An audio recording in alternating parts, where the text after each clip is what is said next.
लोग जाते हैं और बहू के कमरे में आग लगा देते हैं। बहू जलने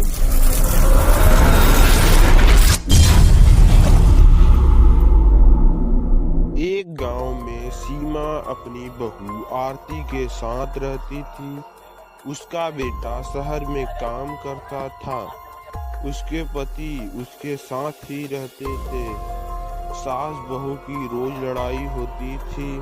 खाने के समय सीमा ने आरती के खाने को बहुत बुरा भला कहा, पर आरती बेचारी कुछ नहीं बोली।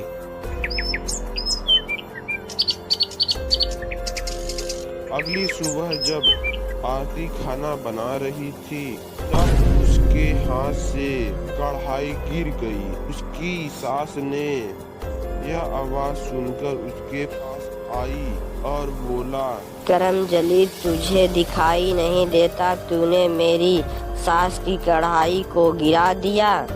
रुक, तुझे मैं बताती हूँ। सास किचन में जाती है और चिमटा गर्म कर कर लाकर आरती को जला देती है। आरती रोने लगती है।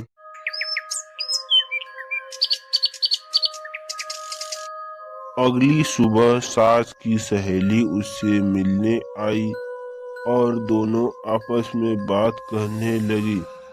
अनुराधा ने कहा, तेरी बहू कितनी कामचोर है।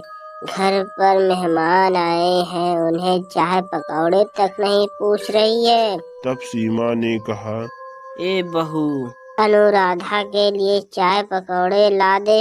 लाई सासू माँ। कुछ देर में चाय पकौड़े आ जाते हैं। अनुराधा बोली, तेरी बहू बहुत कामचोर है और दहेज में कुछ नहीं लाई। अगर सीमा मैं तेरी जगह होती तो अपने बेटे की दूसरी शादी कर देती। यह कहकर सीमा अपने घर जाने लगती है।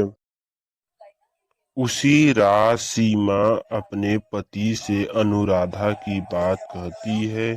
सुनिए, मेरी सहेली अनुराधा आई थी। वह कह रही थी कि हमारी बहू कामचोर है, वह दहेज भी नहीं लाई, हमारे बेटे की दूसरी शादी करा देगी। उसके पति ने कहा, ठीक है, सही तो कह रही थी, अपने बेटे की दूसरी शादी कर देते हैं हम लोग।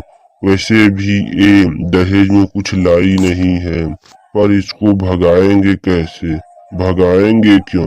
चलो, अभी वह सो रही है, चलो उसको जला देते हैं, किसी को पता भी नहीं चलेगा और अपने बेटे की दूसरी शादी कर दे। सास ससुर दोनों लोग जाते हैं और कहती है, ससुर जी बचाइए मुझे, ससुर जी बचाइए। पर वह कहता है, मरो, तभी हमारे बेटे की दूसरी शादी होगी, जा मर। आज की कहानी यहीं समाप्त होती है। मिलते हैं नेक्स्ट पार्ट में।